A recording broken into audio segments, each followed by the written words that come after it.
Pharrell Williams and Happy on BBC Newcastle, Radio for the North East. I'm Sue Sweeney, and I welcome to the studio once again, because we have met before, yes we have, Stephen Patterson, Director of Communications at NE1 Limited. That's your full title, isn't it? It is. Good morning, Sue. Good morning to you. Now, I was reading about Restaurant Week, and I noticed, is it the third year? It is the third year we've done it. We do it twice a year.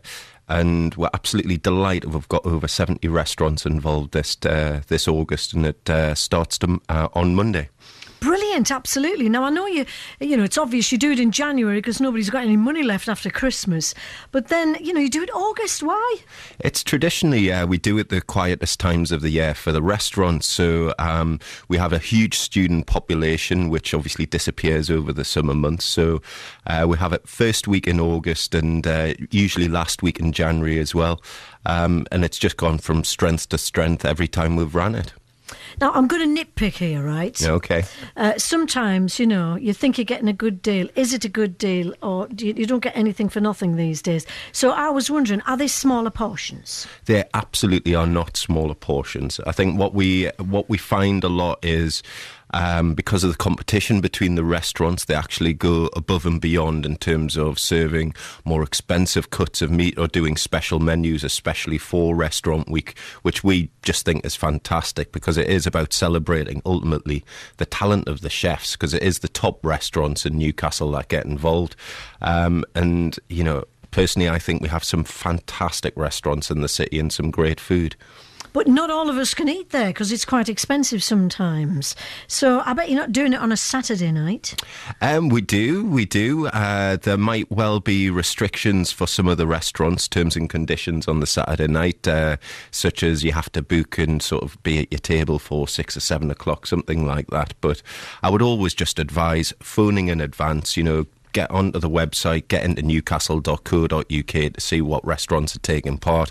Phone in advance and book a table. That's your best way to guarantee that you won't be disappointed. Has this come about because, you know, we've all heard of the early bird specials, and if these restaurants are fit to bursting for the early bird specials, has this not made you think, let's have a full week of it? No, I think it was more a case of we started discussing with some of the city's top restaurateurs how we could help them, because we noticed there was a cluster of really good top quality restaurants in the city, and as the region's capital we very much thought we should be promoting that offer, as you find in other city centres around the world. And that's really where Restaurant Week came from. I think the idea originally started in New York around about 20 years ago.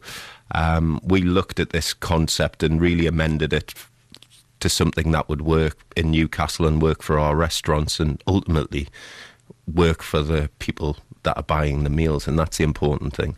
Is it all about the viability, if that's a word? Why can't we have it more? No, it's about a celebration, I would say, Sue. Definitely about a celebration. The talent that is coming through our city's kitchens in terms of chefs is unbelievable. We're all aware of the economic situation we've had for the last 5 years, but the restaurant sector has been, forgive the pun, cooking on gas, employing lots of people. We've got fantastic educational facilities such as Newcastle College that are turning out some fantastic young, enthusiastic chefs. And we're just seeing a large growth in restaurants that are, you know, they're not just national chains, they're kind of locally owned and managed.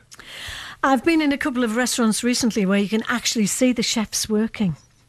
And sometimes I just think that's a little bit like being on stage, isn't it? Because you can see everything, can't you? The way the food's prepared. It's very much about the experience, isn't it? I think when you get into that top end, I think it's they're wanting to delight you not just with the flavours and the way your food looks, but also the ambience, the atmosphere and the experience when you're actually in the restaurant. So we love this. We love seeing new restaurants start opening up with specific little niches.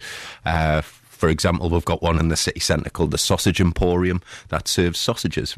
101 different varieties, herb garden who actually grow their own herbs, and a hydroponic wall in the place. We love seeing this type of thing. Do you ever see any rivalry? You know, like, hey, I thought of the black pepper sausage.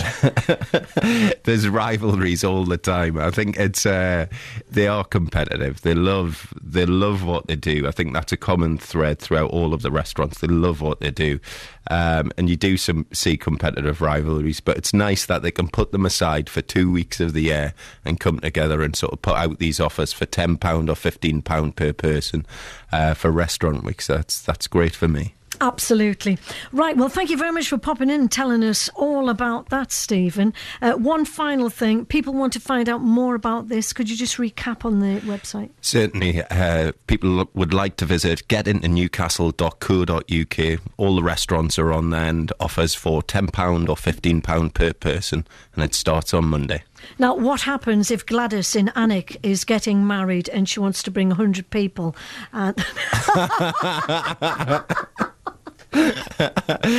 Phone in advance. Phone in advance. The restaurants will be able to handle that query. Thank you very much indeed. Stephen Patterson, Director of Any One Restaurant Week.